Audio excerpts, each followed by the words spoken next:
The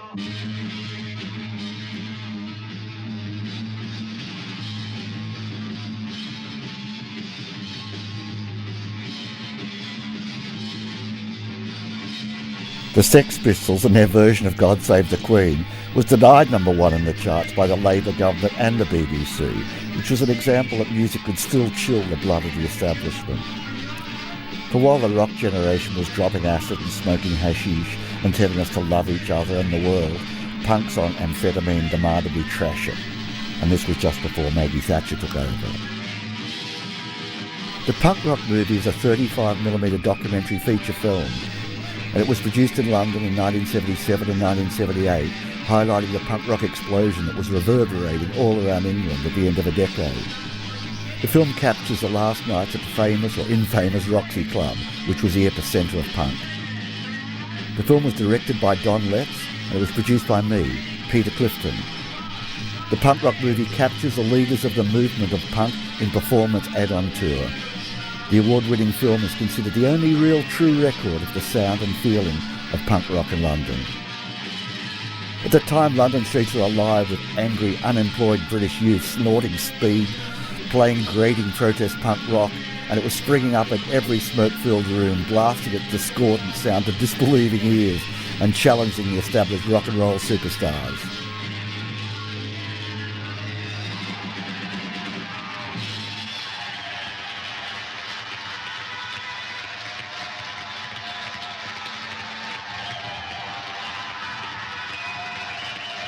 Just as the 1960s were ripe for a musical revolution, so too was 1977, and it came, with deceptive force and surprising tenacity.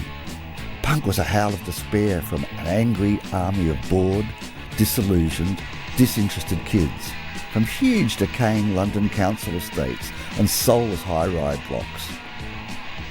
No longer prepared to accept formula music, dished up by untouchable dots on vast concert stages, they embraced punk, which was nurtured in feted clubs and let loose on the established music scene at the midpoint of the 70s. Punk alienated and affronted as no music before it.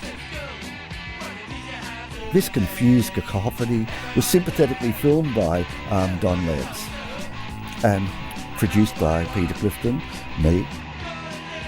Don battled his way into Lunk's punk bastions to honestly capture the social upheaval which punk represented. Time Out magazine said, "Don Letts shot punk as it should be shot." Soho News' Alan Platt wrote, "The film accurately portrayed punk as the conceptual art of the doomed and amused."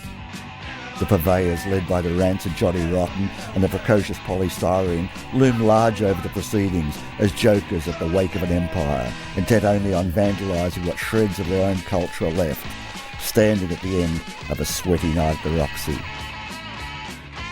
The savage nihilism of punk was relatively short-lived. All we're left with is the documents, a few frantic albums, a stack of scratch singles, and our film, which may be all you need to understand the blind rage of original punk.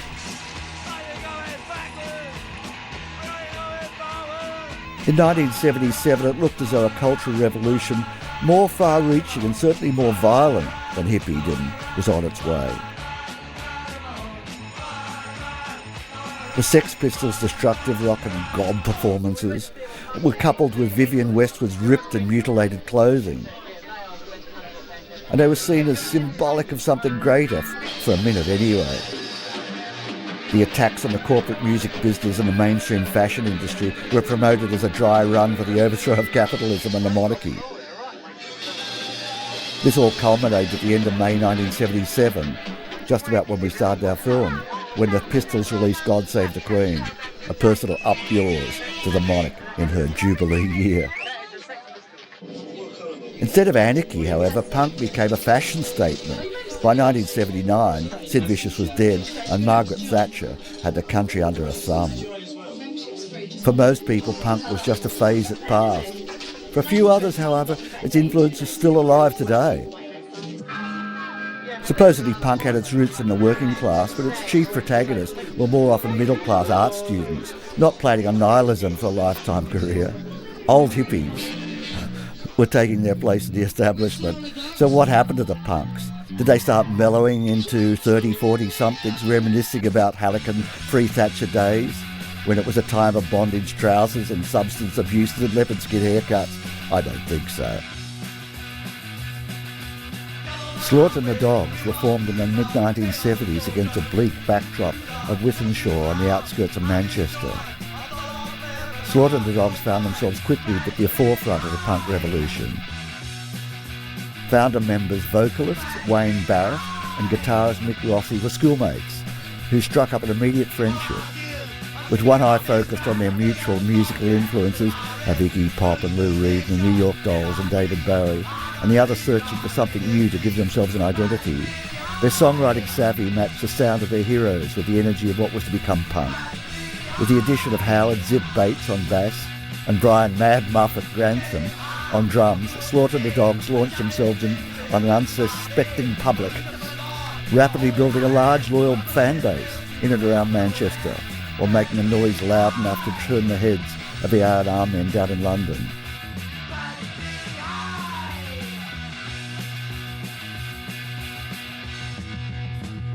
They turned the head of Tosh Ryan, and the resulting classic Signal, cranked up really high, was the first independent single to be released outside London.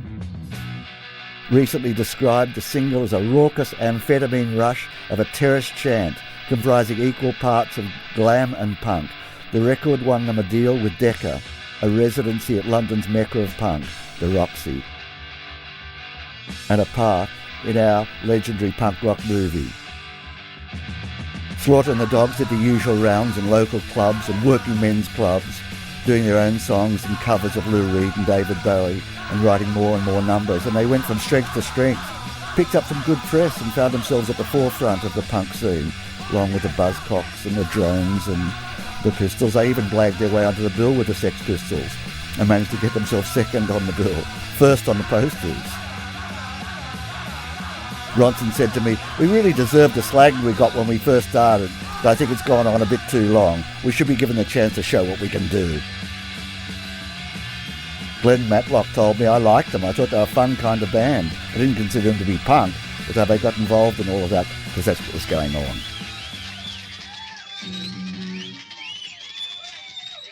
It was the last nights of the Roxy Club, and we filmed Billy Idol, who just started playing with Generation X, in the dressing rooms. We asked Billy to show us his dick, but he wouldn't. But Tony did.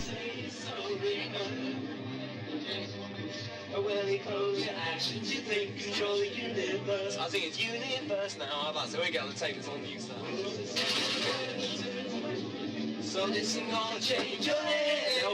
In the summer of 1976, Billy Idol met Tony James at a Soho pub, and noticing they looked pretty good together, they formed a group. Tony at this time was pretending to be a guitarist, but Billy pointed out he never used the top 5 strings. Anyway, he looked better playing a bass down on his knees. For a couple of months they practiced with the drummer John Tao, with Billy playing guitar, but after 3 gigs the three left to start their own group. Tony found a 60s paperback called Generation X, a romantic account of modern rocker violence, under Billy Idol's bed, and thought that would make a great name for the band. After phoning all their friends who hated it, they decided to use it anyway. Since Billy decided he could sing better than he could tune his guitar, potential guitarists were auditioned, but were all too ugly or too deaf. Then one night at the local youth club, Billy spotted a young guitarist, Bob Durwood Andrews from Fulham. The next night, Billy and Tony took him to a party and introduced him to Mark Bolan. And realising that they knew stars, Bob joined them immediately. After 5 days of rehearsals, the group had lined up their first gig, but gigs were hard to come by for punk rock bands in 1976.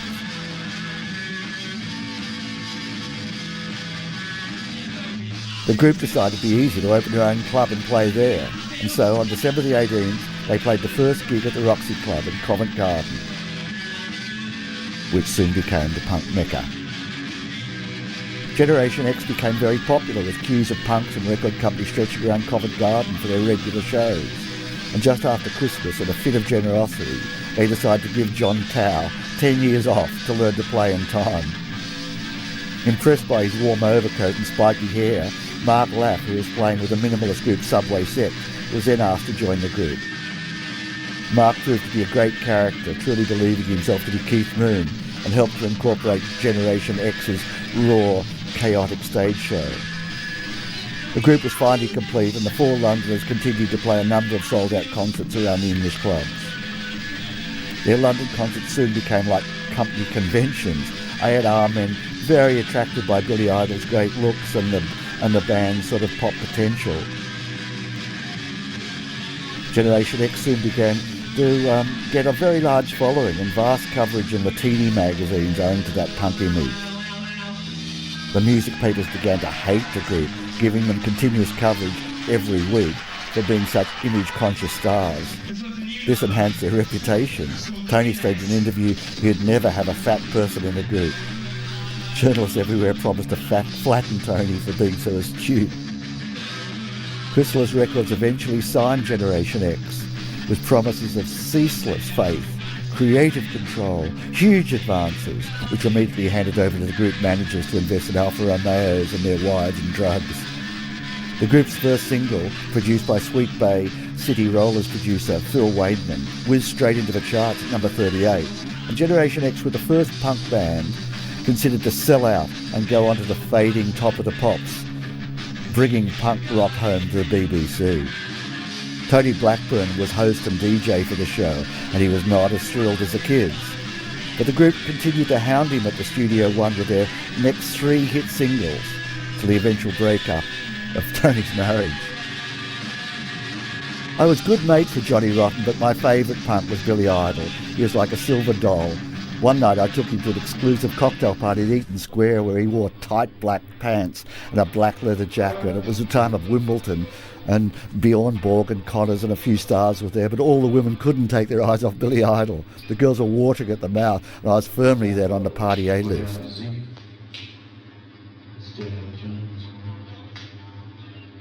Don filmed the Slits in rehearsal, and the Slits were my least favourite band.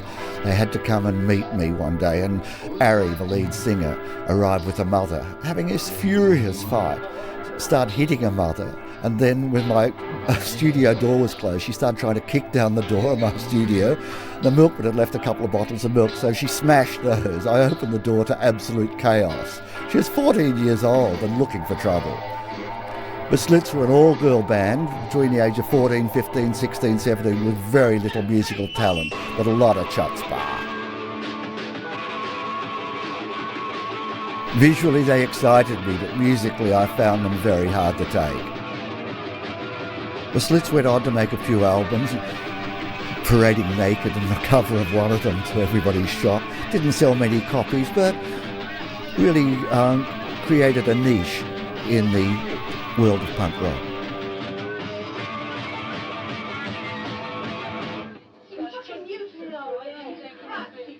She can't play proper, she doesn't know what she's doing, and then she takes the fucking drugs, right?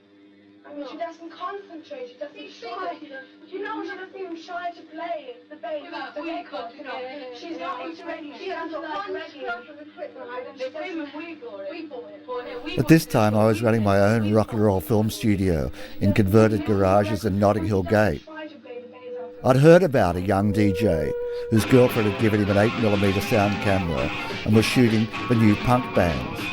I was looking for a new film to make, and so I tracked down the Bob Marley lookalike Don Letts, who was a DJ right on the inside of the punk scene. So Don and I got together and made the feature film on punk that eventually opened the 1979 Cannes Film Festival.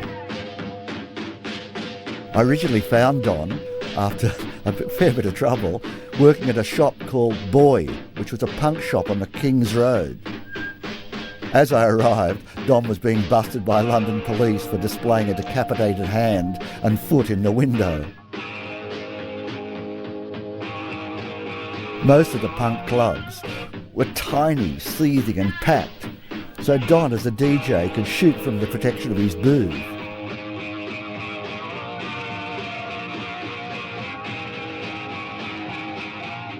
We were filming and editing day and night for months to make this movie. The trick was, of course, to blow up the 8mm, which Don had shot at 18 frames a second, to 35mm at 24 frames a second and maintain acceptable quality. Now this was 1978 and way before the digital revolution. Also, the big problem was Don Letts had been projecting some of his original 8mm film to the bands and various punters, so it had become cut and scratched, and I had to work out how to remove these scratches. And some of this footage was priceless. I wanted to be on our film. I finally worked out how to overcome the technical nightmare using 2-inch quad video as a bridge. But it was never going to be 35 Panavision. A couple of resident Wardour Street film innovators, Roy Pace and his assistant Shelley, ran a company called Camera Effects in Soho, and that helped me make the Led Zeppelin film The Song Remains the Same. We graded Don's original film and the new film that we shot onto tape, and then we transferred the cleaned up masters onto 35 negative at Technicolor. Our cameras accompanied The Clash on their Bringing Down the House tour. The Clash were led by an amazing man called Joe Strummer, now passed away sadly. His real name was John Graham Mellor. He did vocals, guitar. He was born on the 21st of August 1952 at Ankara in Turkey. The other members of The Clash were Mick Jones, who did vocals, guitar. He was born on the 26th of June 1955 in London. Paul Simonon, who played bass, vocals as well. He was born the 15th of December 1956 in London. And Topper Heaton, who was a drummer, born on the 30th of May 1955 in Bromley in Kent. Mick Jones had a band called London SS with Bernard Rhodes, who had become later the Clash's manager. Nice bloke, Bertie. Paul Simonon joined the London SS at its last legs, and they decided to start all over again in a new band. Mick Jones decided to teach Paul Simonon how to play the guitar, as Paul had never played the instrument. He felt it was too difficult for him, so he decided he should play bass because it's easier and only has 4 strings. The sound they called punk rock consisted of 3 chords and a scream, and it lasted only 3 years and produced very few hits or very few good albums. The Clash's White Riot was one of them. The Pistols' Nevermind the Bollocks was a bigger seller. Punk was about anarchy and attitude, Johnny Rotten told me. It's not about the music, we're into chaos. Although they explored more than one musical style, The Clash was rated as a punk rock band because it started as one and their punk ideas never died. It can be noticed in most of their albums.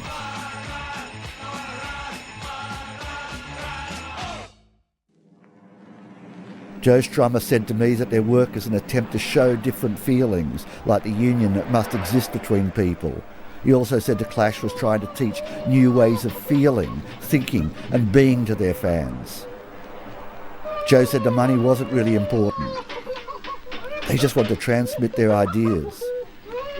London Calling was a 2-record set album, and Sandinista was a 3-record set, and they were both sold at the price of a regular album.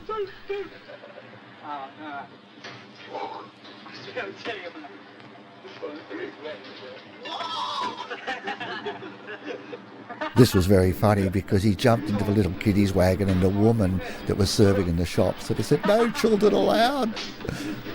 He said, "I am a child." You could just hear her talking in the background. He's a child.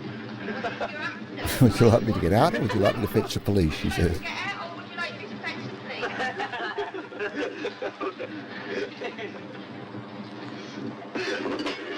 Men of 85.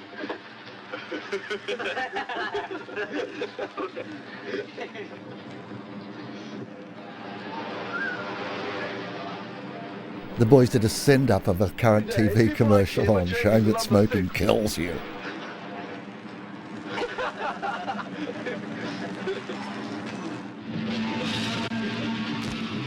The Clash were formed when Paul and Mick met Joe Strummer only once, and Bernie Rhodes asked him if he'd like to join the band. Joe Strummer had another band at the time called the 101ers, was more musically experienced than the others at that time. He joined them on the 31st of May 1976. Mick Jones said it was a great deal getting Joe because of that. Keith left the band because the others said he wasn't into their project, so they voted him out. After Terry Chimes left the band too, by that time the Clash consisted of only Mick Jones, Joe Strummer and Paul Simonon. Terry Chimes would be back only to record their first album. It was Paul Simonon that came up with the band's name. He said, "Hey guys, The Clash will be a great name." They recorded their first album, self-titled The Clash, in 1977. This was one of the most selling import albums in the USA, since it was only released later in America, but with some different tracks from the British one.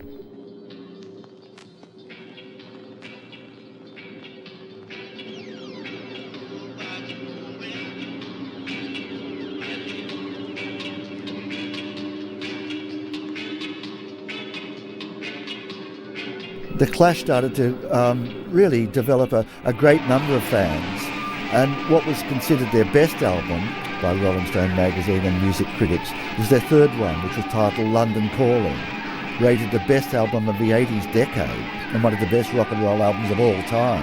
So The Clash really stepped up.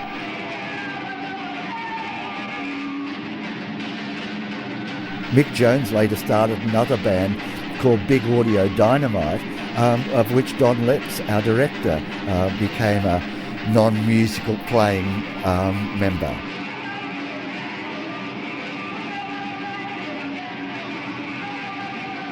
The Clash released their last album, Cut the Crap, in 1985, only with Joe Strum and Paul Simonon from the original formation.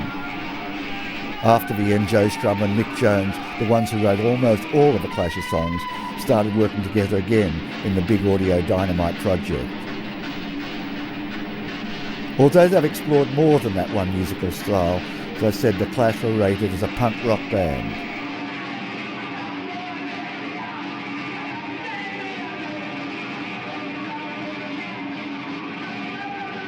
On the tour, the Slits played at a school, and it was just a combination of everything that I liked and disliked in popular music. Ari just didn't seem to know what she was doing. She was wearing a pair of white panties outside a black leather outfit. The teachers at the school were completely beside themselves. The band played horribly. The kids at the school sort of enjoyed themselves, I think, because they weren't doing schoolwork. Ari insisted that all the chairs were taken away so the band could sort of connect strongly with the audience. And during the song, she stopped singing and walked out into the crowd of school children and started yelling and screaming at them. She was such an angry young girl.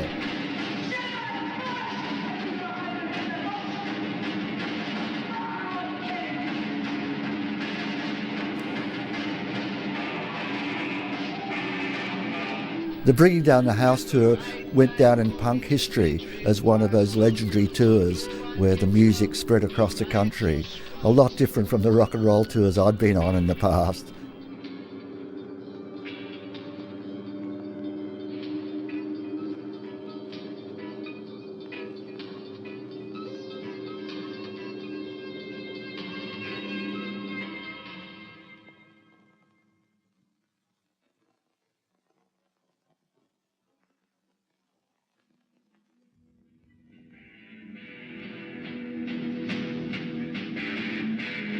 After just a handful of rehearsals, Subway Sect debuted at the legendary 100 Club at a punk festival on Monday the 20th of September 1976. The Sex Pistols manager, Malcolm McLaren, had suggested that Vic Goddard and his mates, a bunch of southwest London soul boys who hung out at Sex Pistols gigs, should form a band to help swell the number of acts in a lineup that already included Sex Pistols, Clash, Buzzcocks, Susie and the Banshees, Vibrators, and Subway Sect. Subway Sect turned out to be one of the most original and innovative bands to emerge from the festival. Although hampered by the fact that all the members were learning to play their instruments as they went along, and were fairly poor musicians even by punk standards, a distinctive sound soon emerged. Subway Sect revealed songs that were influenced more by French pop, even Frank Sinatra, Northern Soul, bands like the Velvet Underground and early swing. They seemed to not have any desire to sound like a punk rock act. Subway Sect developed like no other band from that era. You either loved them or you loathed them. They polarised audiences like no other punk band and attracted admiration and horror in equal measures. But out of the punk chaos of Subway Sect emerged someone who Edwyn Collins later described as the best songwriter of his generation. That was Vic Goddard. Collins caught an early sect gig when they supported The Clash on the White Right tour. "We thought they were brilliant," he's told me. The Clash were more like a traditional rock band, but Subway Sect made a glorious racket. We found it all very inspiring. Subway Sect's debut single, Nobody's Scared, was issued in March 1978 and was well received. Their debut album was well underway at Gooseberry Studios when we filmed the band at the Roxy doing Why Don't You Shoot Me.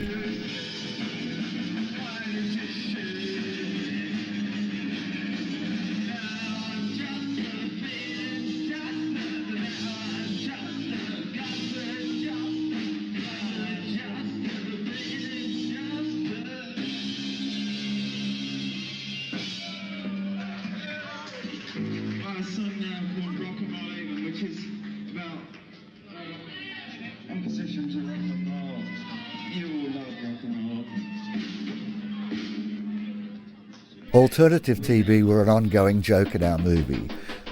Don filmed them over several days trying to record their first song, and of course they kept on stuffing it up. Don Letts, who captured the mood of punk on film, was a DJ at the seminal London club, the Roxy. I think his current new band is called Screaming Target, which was our nickname for him. He had abundant locks and omnipresent shades. Don Letts was sometimes called the Andy Warhol of the punk movement. Since I helped him make his first film, he's made hundreds of pop videos and still puts together his own bands. Don said to me, "The punk ethic is part of my day-to-day being. But it's not just about attitude, it's what you do with that attitude that counts. Not to be intimidated by the means, to allow the ideas to win through." Don said that's what's important. He said to me, when punk first happened, I wanted to be involved. That was one thing about it. You weren't meant to be just a fan, you were encouraged to become part of it. I had filming ideas, and when my girlfriend Jenny gave me a Super 8 camera for my birthday, I started filming. If I'd gone to film school, it might never have happened, Don said. I guess I taught him a lot. Don said there are times where a lot of things are still true for me, apart from the idea, but you don't need musical virtuosity to make music. Don was working as a DJ and running as a manager for Shop Boy on the King's Road, which was a punk shop. Don said, "You don't have to read or write music to program the technology for hip-hop or house music of today. It's the ideas that are important, and they still are. A good idea attempted is better than a bad idea perfected." Don said that punk brought politics into our lives. But he said later, let's not be naive about that. Music has always done that. I even learned about my own Jamaican ancestry through reggae music. The great thing about something like punk was that it showed up our differences culturally. It was not that awful amalgam of racial characteristics some people talk about. What made us closer was understanding our differences.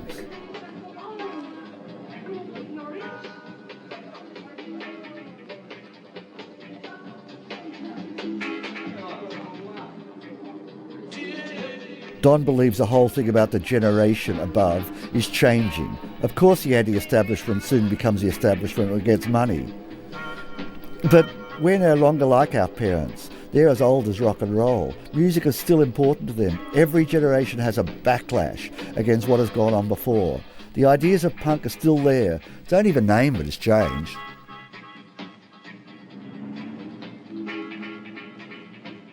Further up the King's Road in World's End was another shop that was run by Malcolm McLaren and Vivienne Westwood. To many people, Malcolm McLaren represented the public face of punk. To England, he was an evil Svengali. To a few punks, he was a spiritual leader. To others, an ex-hippie, a middle-class art student making money out of a working-class movement. I got to know Malcolm McLaren pretty well in good times and bad times. We even fought each other in a court case in New York. He tried to stop me showing a punk rock movie before he finished his film with Julian Temple, The Rock and Roll Swindle. One of the most outrageous, extraordinary characters and amazing bands in the whole punk movement were Wayne County and the Electric Chairs. Georgia-born transsexual, Wayne County was a male fixture on the budding New York club scene in the early 1970s, stretching the limits of vulgarity and outrage on stage alongside the New York Dolls. After writing and recording the theme song for the legendary venue Max's Kansas City, Wayne County migrated to England, just as the London punk scene was getting underway. He was very commercially unappreciated back in New York, but Wayne County found a sympathetic British label and recorded a series of albums, none of which were ever released in the States. We filmed Wayne doing two songs, Fuck Off and Cream in My Jeans. High camp posturing and foul mouth, but not unfunny lyrics from the basis of Wayne County's work, along with a skillful trio of playing routine rock. The Electric Chairs find Wayne County singing with more enthusiasm than talent, I'm afraid, touching ballads. Walk around singing reggae tunes today, sort of like don't fight against your brother, and they still do it. There's a meaning there, and nobody seems to really quite get it. They get near it, but they don't grasp it. Wayne County's songs are less contrived and more interesting than most, and the beginnings of the band's sound can be discerned all in all as a vast improvement. There was a sort of smoking version of I Had Too Much to Dream Last Night on his first album, which I liked a lot.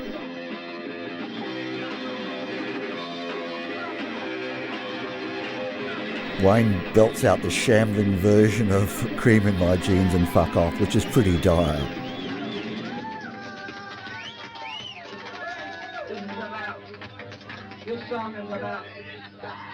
By the mid-80s, Wayne County had made the self-produced Private Oyster, proof that some things never really change.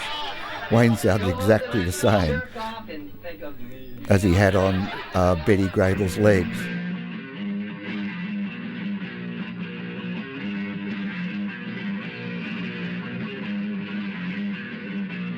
Wayne County went on with that same identical voice and singing ability to do songs like Paranoia Paradise and the same trashy junk she or he always wrote.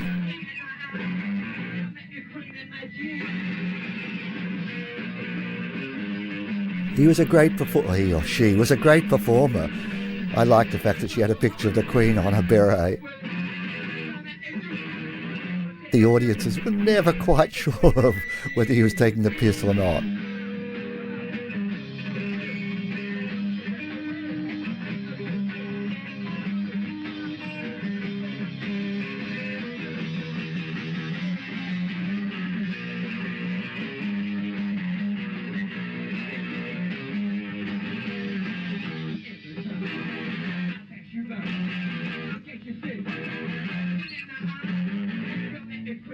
It would have been impossible to film many of these acts if Don Letts had not been the DJ, because he was isolated in his DJ booth and away from all the spitting, jumping, pogo-mad sort of punks that were wrecking themselves and the establishments where punk was played.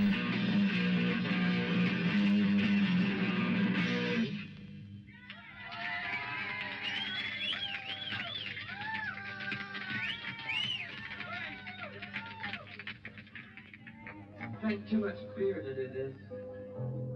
Like I'm hurting. This feels good when the pants wiggle, you know, because I ain't got no underwear on. Oh, it's a hoot. It's a real hoot.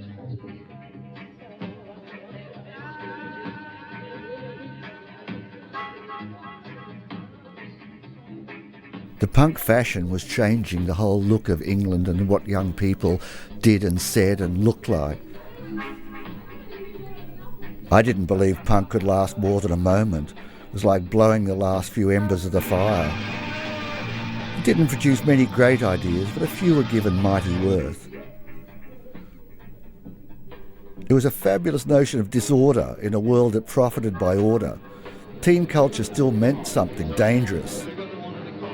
I felt that negativity was absolutely creative. People said Malcolm McLaren was a bastard who just used people.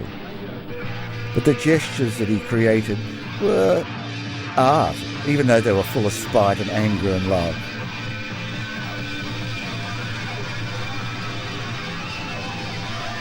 Malcolm talked about that chaotic feeling when you start to paint something. If I did it with people, then that's what I did. I was a triumphant master of chaos, he told me.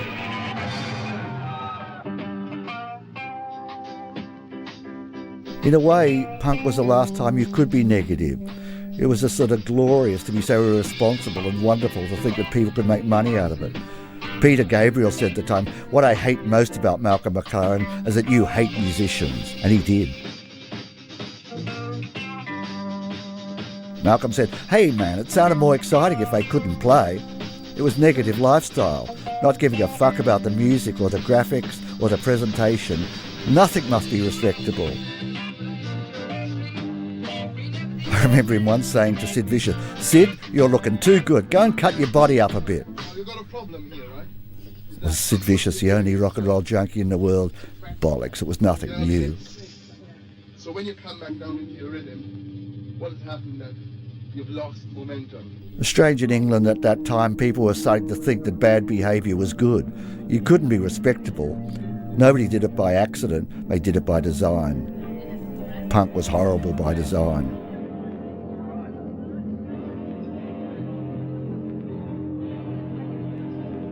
Malcolm McLaren said, "Hey, I was much in demand. You know how to fire people up? That's what they really want. That's what they want, a bit of punk, a bit of that negativity. Marketing's the answer." Marketing? Ida had the head of a dead pig on stage. This was starting to turn my stomach. Nobody knew what they were going to do with this pig, but they were playing this song. Very young, very aggressive, and very sickening.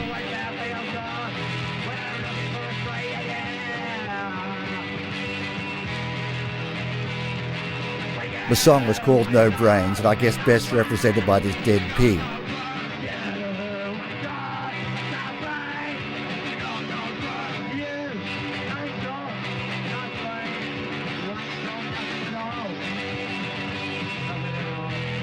The Roxy was packed that night, the creme de la creme for Ida's performance, but nobody quite knew that they were going to start beating the pig's head up and cut it to a pulp and then show it to the audience.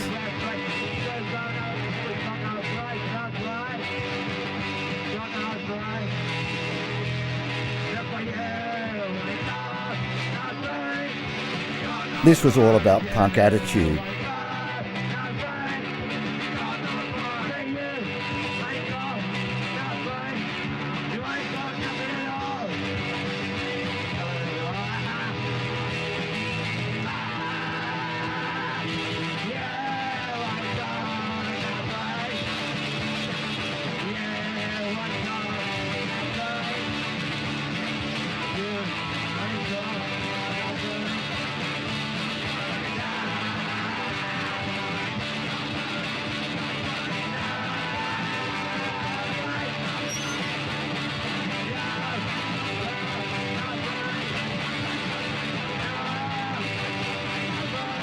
I guess there's a positive side to nihilism.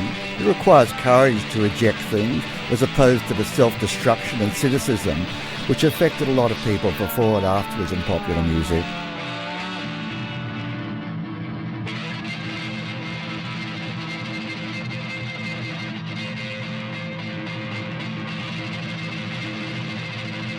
But the real aggression of punk must be linked to amphetamines. You can't divorce the drug from that period. Punk was primarily a revolutionary art form. Very good art at that. I mean, groups like the Sex Pistols created better art in one song than a whole of what passes for pop music today. Shake It Up was always very good current affairs.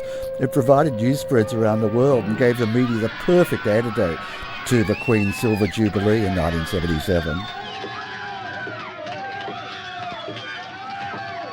I believe that a lot of events have conspired to underestimate the achievements of punk. I mean, even like the hippie movement years before. It posed questions that are still unanswered. About Western culture, about the accelerated media, about the future. I mean, these are quite serious questions.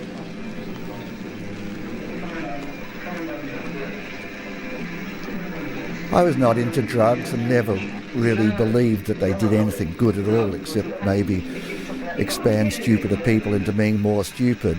And some of the people that we shot doing drugs, I didn't feel was gratuitous or exploitive. I felt it was like a warning, a big red rag to a lot of bulls out there saying, hey, these people are going to be dead very soon.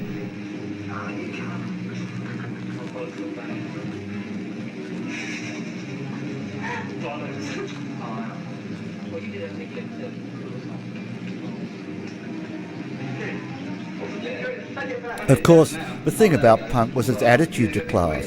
Everyone was meant to be working class, that love on the dole aspect, which some bands still have.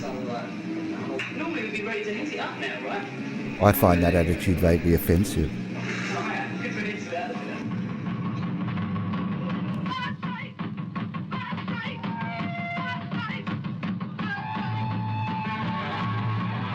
Siouxsie and the Banshees was a band originally formed to fill an empty space on a bill at the first UK-based International Punk Rock Festival.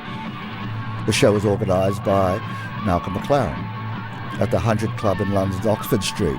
It was on September the 20th, 1976. The initial lineup consisted of the Bromley contingent members, Siouxsie Sioux, whose real name was Susan Janet Ballion, Stephen Severin, aka Steve Spunker / Havoc. There was Marco Peroni, later of Adam and the Ants, and Sid Vicious, real name John Simon, later of the Sex Pistols. On this occasion, the set consisted of a lengthy and unrehearsed improvisation of a Lord's Prayer, which also included lines from songs like Knockin' on Heaven's Door, Smoke on the Water by Deep Purple, and the famous ballad Twist and Shout. God, it was awful. Excruciating eyewitness account their performances. It was not a unanimous view of Siouxsie, however, and a recording of the piece which circulates, though pretty bad quality, demonstrates the band did have something that commanded and repaid attention. Siouxsie courted much controversy in the early days due to the way she dressed, often wearing bondage clothes and fetish wear. She was criticised for wearing swastika armbands, although she always maintained this was intended for shock.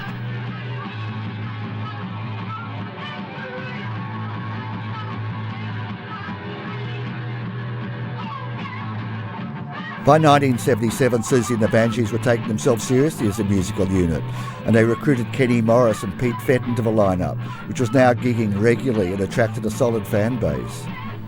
Fenton was subsequently sacked and replaced in July by John Mackay. And it was not until 1978 that they finally obtained a record contract with Polydor.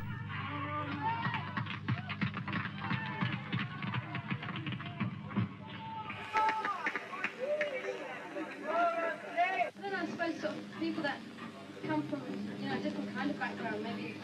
And I come from a big family, so for me it's always sort of been a hard struggle. So One of the things I hated about punk was its self-mutilation, its sense that the only way you could say something was to mutilate your body.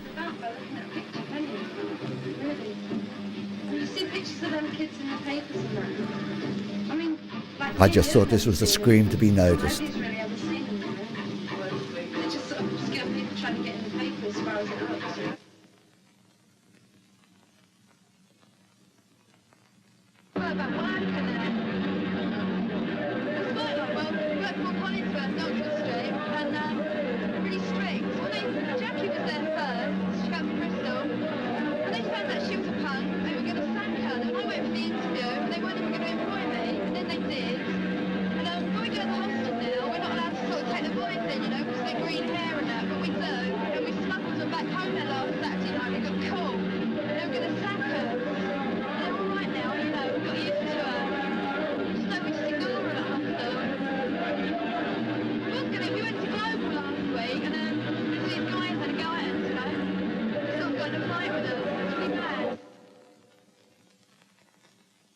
We tried to capture the essence of punk really by hanging out backstage, going into sort of the dressing rooms, going into the backstage areas, just trying to understand what people were on about, what people wanted, how people saw their future. Was it so pessimistic? Was it so dark and dingy? Did they have to sort of constantly shoot themselves up, slash their bodies, act in such a stupid way?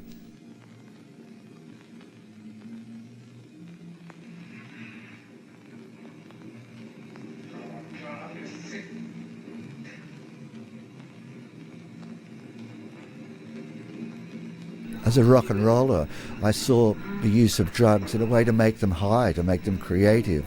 But with punk, I saw drugs as really a one-way street to nowhere.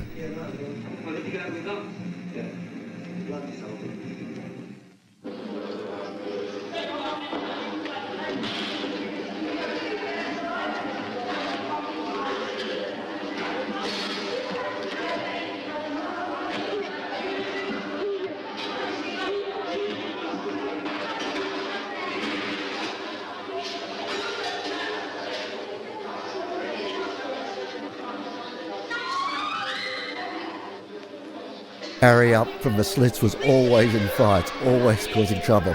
I've never known a more aggressive young woman. She thought everybody hated her and she seemed to hate everybody else.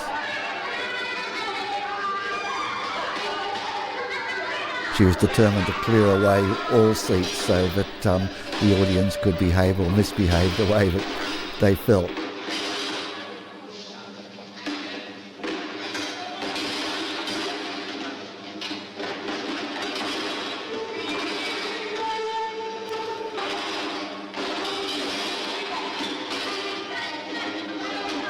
In many ways I was ashamed and even disappointed at the quality of the sound and the picture for the punk rock movie. I'd been used to, as a filmmaker, working towards technical perfection, making sure everything was in focus, every shot was edited for a reason, it was there as part of a storytelling process. But punk was different. You couldn't film it in anything else but 8mm at that stage. The clubs and the pubs and the gigs were so crowded and so chaotic, but the only way you could really get inside it and feel it was with 8mm. I later got an 8mm sound camera, adjusted Don's camera so it records at 24 frames a second, the same as mine. And we did manage to have two cameras running simultaneously at certain gigs. But the quality was still, no other word for it, bloody awful. But it was punk. And if you tried to make it and dress it up in 35mm, I think it would have been ridiculous.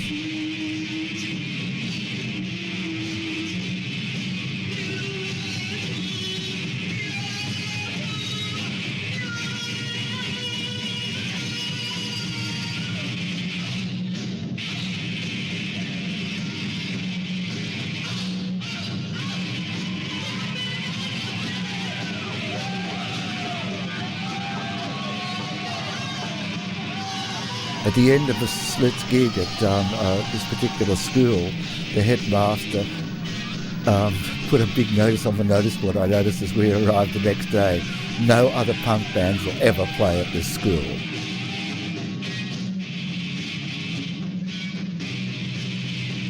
When Ari saw it, she tore it down and ripped it to shreds.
On and on the rehearsals for alternative TV went, never getting it right.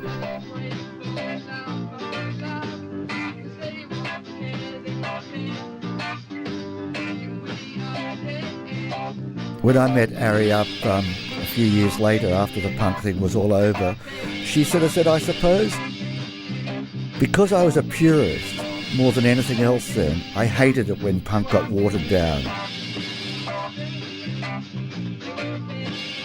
And really became hippie-fied, she said. There was so much potential there. It was all wasted. There's no scope for dressing up nowadays.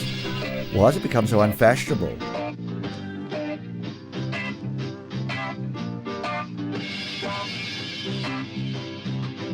There wasn't one article you could buy from Vivienne Westwood's shop that would make you a punk.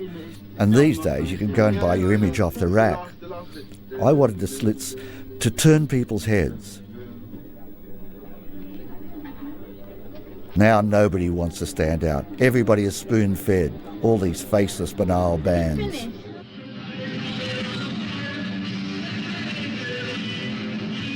Johnny Thunder and the Heartbreakers were one of my all-time favourite punk bands. It was shortly after the disintegration of the New York Dolls in 1975 that the guitarist Johnny Thunders and drummer Jerry Nolan formed the Heartbreakers. Don't confuse this with Tom Petty's Heartbreakers, by the way. The original lineup consisted of a duo plus former television bassist Richard Hell. The group played regularly in New York City and became part of the early CBGB's punk scene. Johnny Thunders assumed that the vocal duties, while the music was quite comparable to a trashy rock, but the Dolls patented. Except for just about every song was either about the pursuit of the opposite sex or drugs. Chinese Rocks, of course, was about heroin. All the band members were addicted to hard drugs. So much so that at one point, Johnny Thunders considered changing the name to Johnny Thunder and the Junkies. Hell's tenure in the band didn't last long, especially when it became clear that Thunders was the leader of the band. There would be little room for Hell's original compositions, and Hell would soon, after resurface as the leader of Richard Hell and the Voidoids. Taking Hell's place in the group was Billy Rath, and a second guitarist, Walter Lure, was welcomed aboard by the time we shot them. Although the Heartbreakers didn't have a recording contract, they were offered a slot as part of the Anarchy tour, alongside the Dolls, Disciple, as the Sex Pistols, the Clash and the Damned. It was in the UK during the fall of '76, just before our film started. The tour was banned at most dates due to the public's preconceived notion of punk, but it succeeded in creating a buzz for the Heartbreakers, resulting in a record contract with Track Label, original album label for Jimi Hendrix. Johnny Thunder and the Heartbreakers' debut album in 1977, LAMF, short for the phrase "like a motherfucker," failed to catapult Johnny Thunder and his cohort to the same commercial heights that other bands on the Anarchy tour enjoying. But it's subsequently gone on to become one of the punk's all-time classics, and it spawned the drug abuse anthem Chinese Rocks. This song was co-penned by the Ramones bassist D.D. Ramone.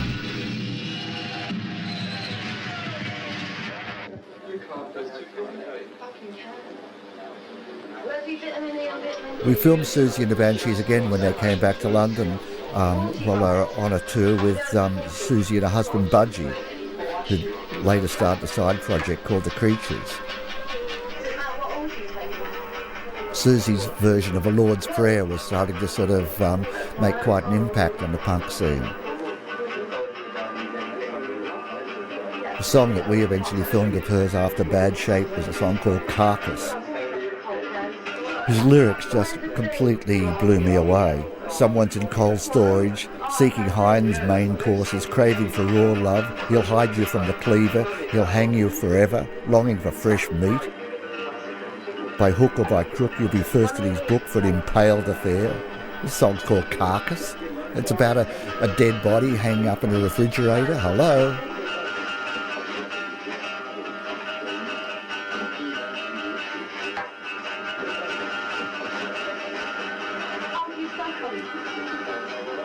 Susie took lots of pills, but they were vitamin pills, not of the speed variety.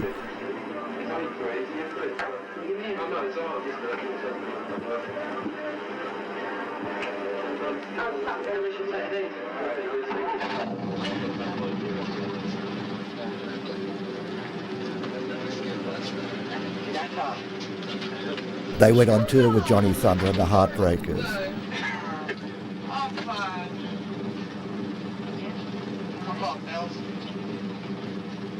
Poor old Johnny.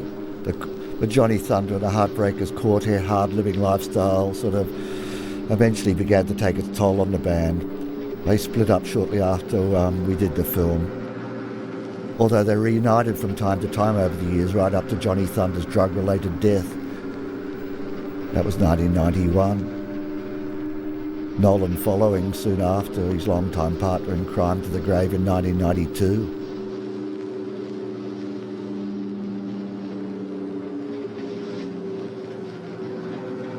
Drugs and a long lifestyle don't exactly go together.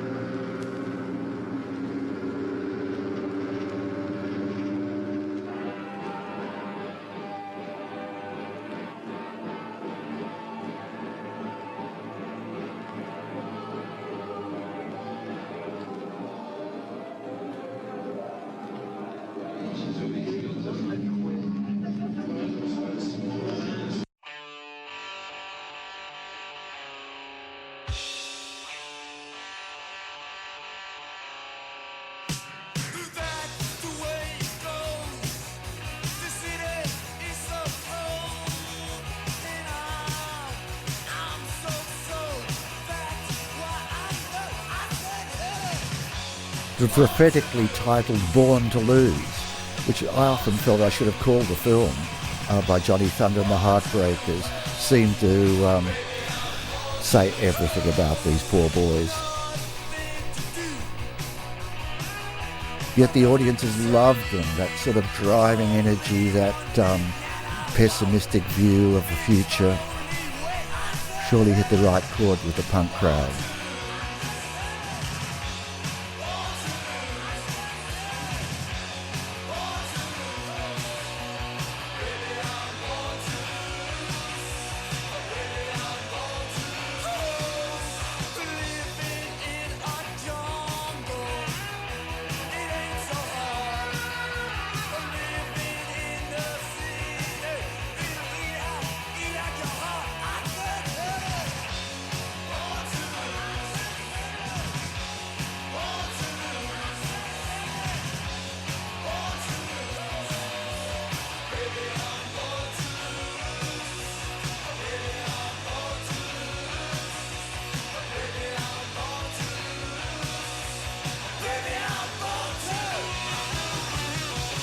There was not much room for editing in the punk rock movie because usually we'd shoot one camera and Don would just do one continuous take.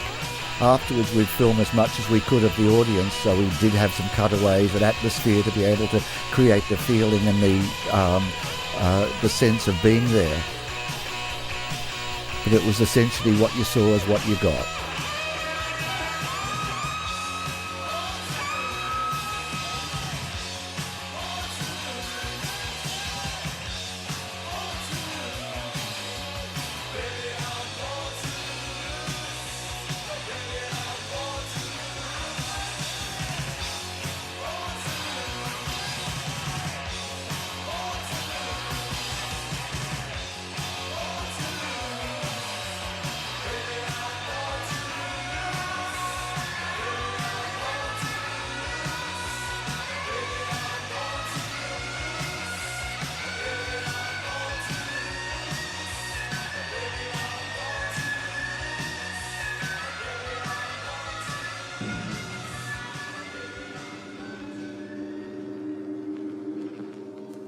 Elvis Presley, Bing Crosby and Johnny are soon to join them.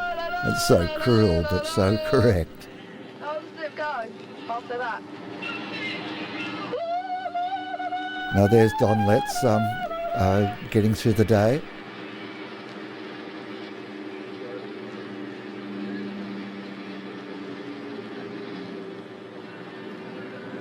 and that's Don's hat that he sort of stole off Bob Marley while he was in Jamaica.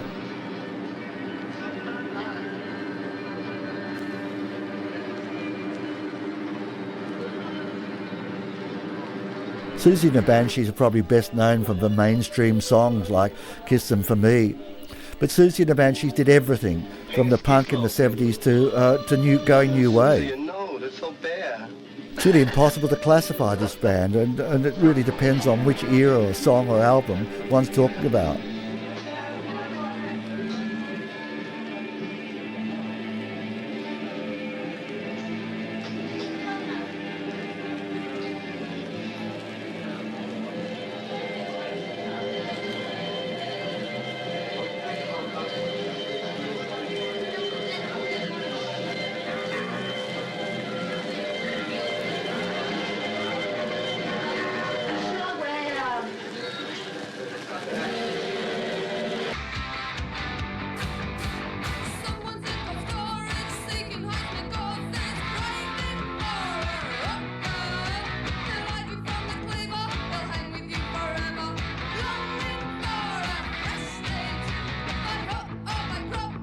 We were going to put subtitles under Carcass so people could try to work out what this song meant.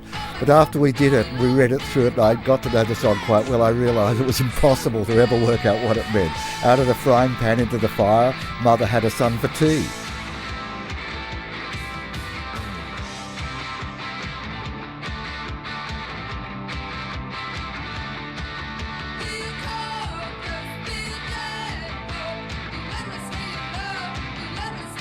Be a carcass, be a dead pork, be limblessly in love. Be a car crash, be a dead pork, be limblessly in love.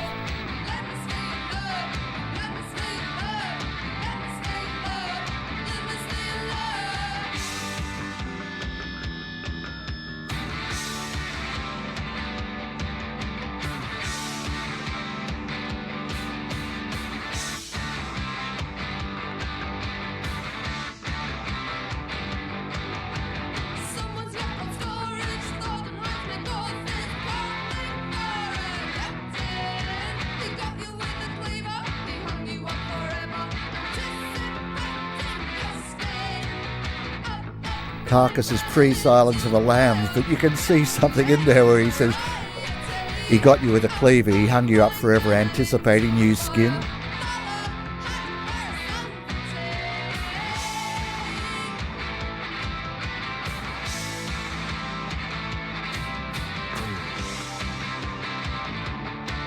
I asked Siouxsie what the song meant and she just laughed.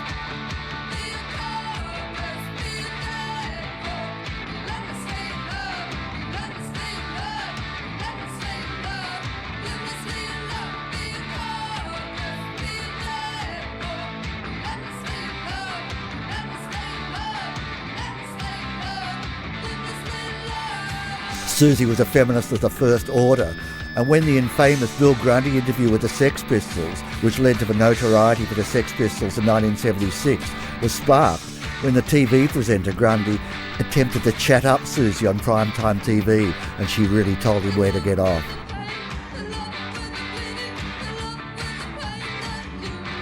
By the time we filmed them, Siouxsie was taking herself quite seriously as a musician.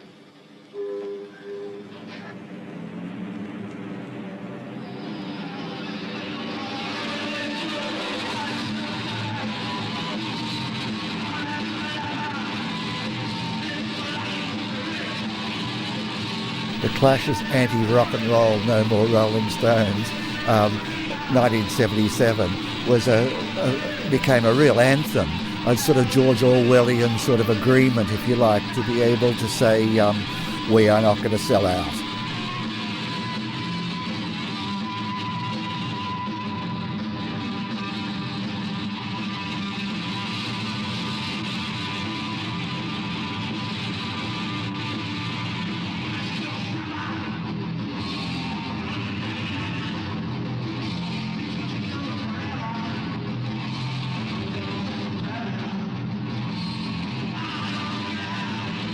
At times a combination of rock and roll, punk, bad lighting, bad conditions, 8mm film proved so difficult to overcome, but we felt this is what it is, let's show it for what it is.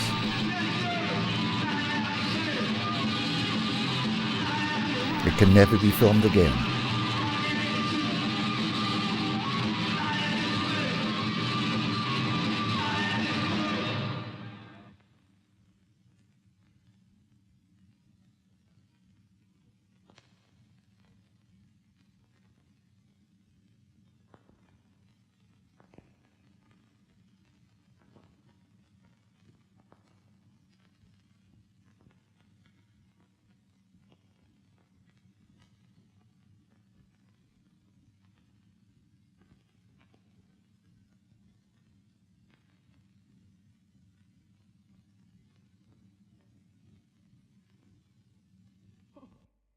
Some people think little girls should be seen and not heard, but I think, oh, bondage, up yours! Polystyrene of X-ray specs was an absolute nutcase in a literal sense of the word. She wore a Second World War helmet, so it was very difficult to see her face. She had a pretty face, but an angry disposition.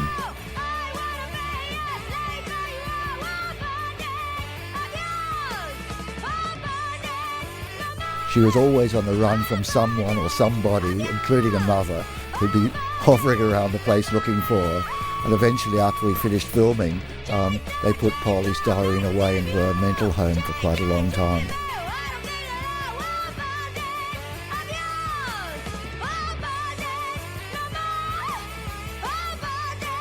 I thought she was great, although she couldn't hold a note.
This was the last night at the Roxy Theatre and everybody knew, and people were quite sad about it. The councils had closed the place down. It was obviously a fire trap, a haven for drugs, and everything that you could possibly think of was anti-establishment.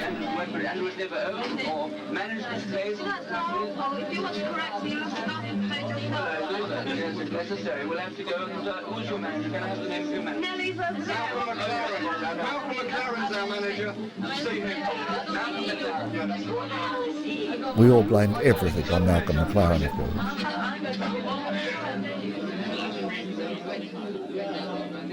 He had started with Julian Temple to make his feature film on the Sex Pistols called The Great Rock and Roll Swindle.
The Sex Pistols were originally called The Strand, in reference to a song by Roxy Music, and the group was formed in the early 70s, by 72, 73, by Paul Cook, Steve Jones and Wally Nightingale. And during 1973, the band members began to frequent a clothes shop called Let It Rock in the King's Road, Malcolm McLaren's hangout.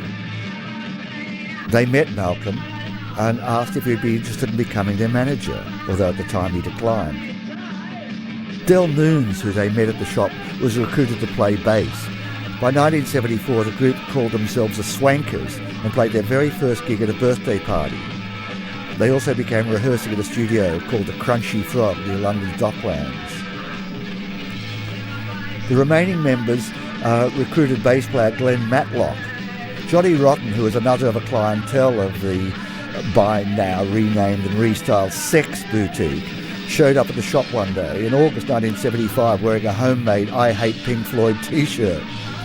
He was asked to audition by miming Alice Cooper's 18. He passed. McLaren became the new group's manager and was asked to think of a name for the band. Among the list were La Bombe, Subterraneans, The Damned, Teenage Novel, QT Jones and his Sex Pistols. The QT Jones was dropped and the Sex Pistols were born. The name no doubt is intended to bring the male sex organ, but McLaren has stated that he wanted the band to be sexy assassins. In later years, band members frequently accused McLaren both of cheating them financially and of claiming credit for things that were not his idea, as well as falsifying the band's history. But under Malcolm McLaren's guidance, the band was initially influenced in part by the simple chord-based style of the New York Dolls and the Ramones. Malcolm had given guitarist Jones the Les Paul guitar used by Sylvain Sylvain and the torn shirt, spiky-haired look of Richard Hell, the bass player for Television. All these figures were doyens of the New York City punk and later new wave music scene. Rotten and his circle of friends walked into the arrangement already possessed of a similar style, a grunged-out version of a soul boy fashion affected by fans of Roxy Music. McLaren also claimed he wanted the Sex Pistols to be the new Bay City Rollers. No, Malcolm. On December 1st, 1976, the group and their close circle of followers, the Bromley contingent, created a storm when goaded by Bill Grundy, the TV interviewer. Steve Jones used the word fuck on Thames Television, today as well in Grundy a rotter after he made a rather inept attempt at chatting up Susie. The program was only seen in London ITV region, but the ensuing furore occupied the tabloid newspapers for days, and the band was shortly after dropped. Then they went to A&M Records. By this stage, Sid Vicious had joined the band, and in the middle of the meeting, Sid said, "Listen, I want to go to the toilet, but I want the manager of Derek Green to come to the toilet and piss all over me, because that's what you're going to be doing after we sign the album contract." Derek Green, who looked after bands like The Police and Supertramp, and he was just appalled and tore the contract up on the spot and said, "Forget it, you guys, I'm not signing the Sex Pistols." In February 1977, bass player and songwriter Glenn Matlock parted company with the band. He was sacked because he liked the Beatles. He was quickly replaced by Rotten's friend, the ultimate Sex Pistols fan Sid Vicious, whose real name was John Simon Ritchie.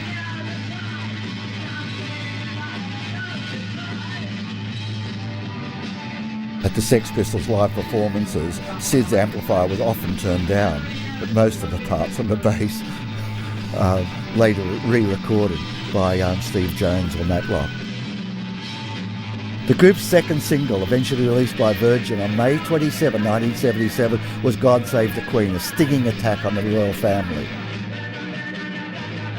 It was delivered with Rotten's trademark sneer and came at a time when deference to royalty was still a predominant trait both in the establishment and the country as a whole, and the record was quickly banned. Nevertheless, in the week of Queen Elizabeth's Jubilee, the record officially reached number 2, although the number 2 spot was tellingly left blank in several listings. The Sex Pistols decided to celebrate the Silver Jubilee along with the success of their record by chartering a boat, and they sailed down the Thames past Westminster to the House of Parliament, performing their live set.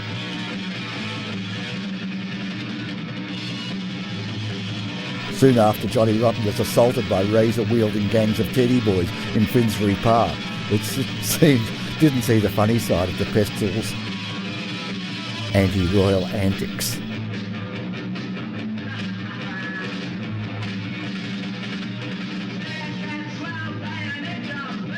The Sex Pistols' final UK performance was at Huddersfield on Christmas Day 1977, a benefit for the families of striking firemen. Despite the band's state of disintegration by this time, the gig was considered by some as a vindication of their anti-establishment stance, when they were for once united with what might be viewed as their true constituency, the dispossessed English working class. Tickets for the show were furtively sold at a secret venue.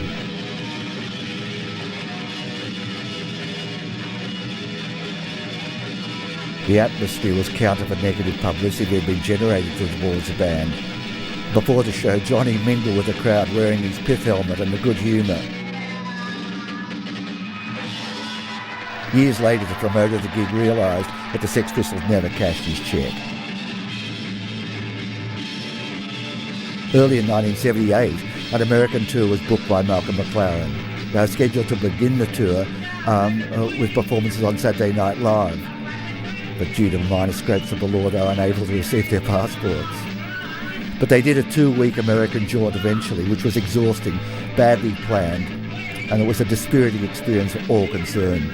Sid Vicious was beaten up by bodyguards hired to protect him. Johnny Rotten got really sick, and the band's performances were plagued by bad sound and hostile audiences.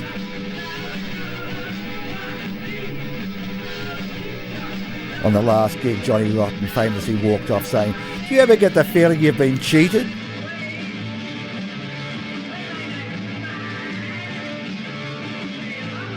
They left Johnny Rotten stranded without airfare in America, and Warner Bros. Had to pay for his passage back to London. The Sex Pistols soldiered on without Johnny Rotten for a short time, with Jones occasionally, or Cook or Vicious, and sometimes Edward Tudor Pole on vocals. After leaving the Sex Pistols, very acrimoniously, with Sid on his side, they formed Public Image and hired me and Don Letts to shoot their first video clip for Virgin. I hired a theatre in Fulham and dressed the band up on stage with garbage bags as a backdrop, and Richard Branson, the owner of Virgin, came down to witness the filming. There was a quiet lull in the middle of one of the takes, and Sid Vicious screamed at the top of his voice, "Peter Clifton, where's the 200 quid you owe me?" I was so embarrassed, and Branson looked right at me. I told Sid to drop by the studios, and one day he came in black leather with Nancy Spungen, his girlfriend, in torn black net tights, arriving to sign Sid's contract so he could get paid. Nancy refused to witness the agreement, so Sid dragged out a long silver jackknife and held it to Nancy's plump throat, demanding that she sign immediately. She had no choice. Sid finally ordered a taxi, but none of the minicab drivers wanted any part of Sid and Nancy. Taxis came and went away empty, and Sid and Nancy finally slammed the door of my studio and trudged off into Notting Hill Gate. I thought of all the self-indulgent, self-destructive, mindless punks, Sid Vicious was the most stupid of them all. I figured Malcolm McLaren selecting Sid to join the Sex Pistols was tantamount to giving a loaded gun to a disturbed child. It signalled the end of punk when Sid triple-dosed on heroin after stabbing Nancy to death in New York at the Chelsea Hotel.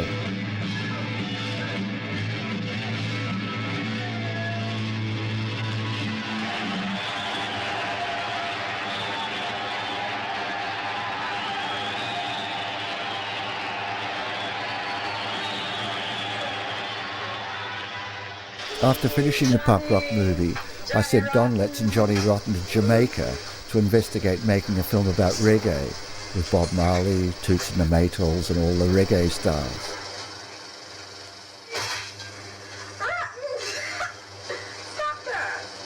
Even the powerful Rastafarians were seeming to be frightened of Johnny Rotten and his pale sort of demeanour and his anarchic attitude.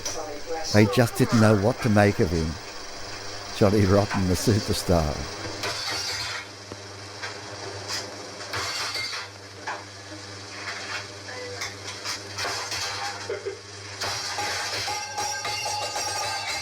I was knocked out when the Cannes Film Festival accepted the punk rock movie to be able to show at midnight at the opening of the festival. But I realised I didn't have all the music releases that I needed. So Don and I spent weeks going around to all the bands and getting to sign bits of paper. But of course Malcolm McLaren refused to sign anything because he'd now finished his film with Julian Temple, The Great Rock and Roll Swindle, and he wanted his film to come out before mine. Malcolm had promised to sign, but of course, typical of Malcolm, he did what he did, not what he said. I got Johnny Rotten and Sid Vicious to sign their agreements, but Malcolm influenced the others not to do it.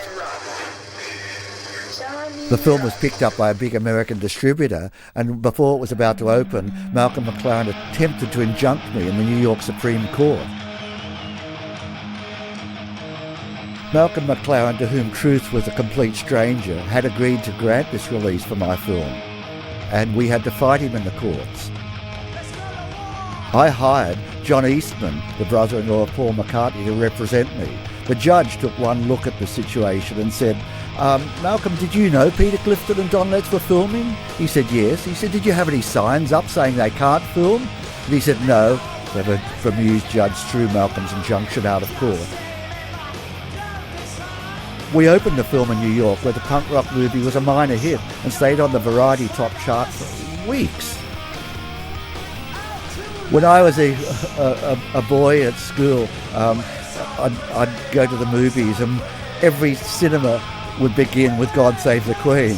So I decided I would open and close the film with God Save the Queen, which is about the only hit in the punk's movement. Malcolm McLaren remained furious with me and Don that our film was released weeks before The Rock and Roll Swindle. Not that it mattered.